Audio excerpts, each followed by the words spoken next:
Now 15.6, prepare an estimate of working capital requirement from the following information of a trading concern. हमारे पास annual sales figure है, number of units में, selling price given है, percentage of net profit on sales दिया है, average credit period allowed to customers, यानी हमारे customers को हम टाइम पीरियड दे रहे हैं डेटर्स को 8 वीक्स का पेमेंट करने के लिए, average credit period allowed by the suppliers, जिन क्रेडिटर्स को हमने पेमेंट करनी है वो हमें टाइम पीरियड दे रहे हैं 4 वीक्स का, average stock holding in terms of sales requirement, total stock sales requirement की, यानी सेल करने से पहले कितना टाइम पीरियड लग जाता है उन्होंने एवरेज सेल करने में, वो 12 वीक्स लगते हैं, और 10% कॉन्टीजेंसी यानी प्रोविजन फॉर मार्जिन ऑफ कॉन्टीजेंसीज हमने क्रिएट करना है, वो 10% से क्रिएट करना है।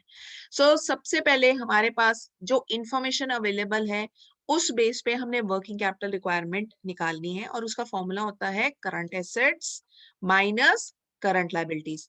करंट एसेट्स हमारे पास ऑब्वियसली यहाँ पर है, डेटर की इंफॉर्मेशन है एंड स्टॉक की इंफॉर्मेशन है, ये दोनों चीजें हमारे करंट एसेट्स होते हैं।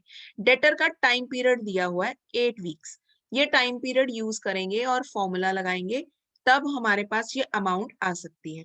Now how to calculate this? Now debtors का अगर हमने अमाउंट कैलकुलेट करना है, उसका फॉर्मूला होता है cost of sales multiply by debtor collection period divide by number of days या नंबर ऑफ वीक्स। अगर आपको क्वेश्चन में वीक्स में इंफॉर्मेशन है जैसे यहाँ, तो हम number of weeks in a year ले लेंगे।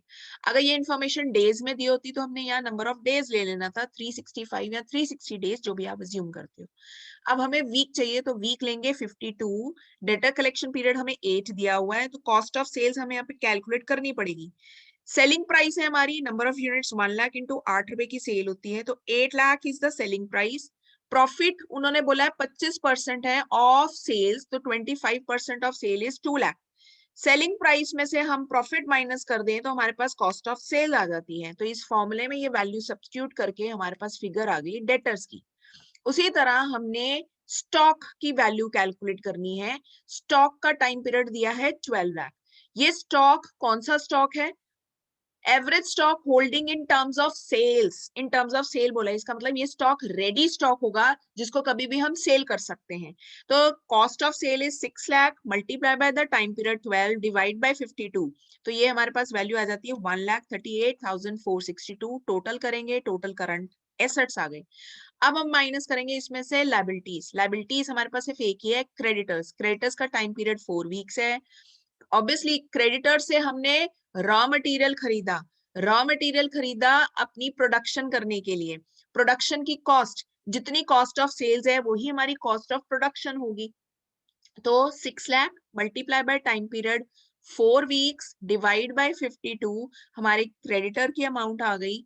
माइनस करने से पहले हमें ये मार्जिन ऐड करना पड़ेगा 10% कॉन्टीजेंसीज का। ये जो 10% कॉन्टीजेंसी है, ये है प्रोविजन फॉर कॉन्टीजेंसी, जो हमने यहाँ ऊपर फॉर्मूले में भी करा है, प्रोविजन मार्जिन फॉर कॉन्टीजेंसी, ये हमने 10% से क्रिएट करना है। नाउ ये क्वेश्चन अराइज होता है, ये 10% प्रोविजन किसका क्रिएट करते हैं?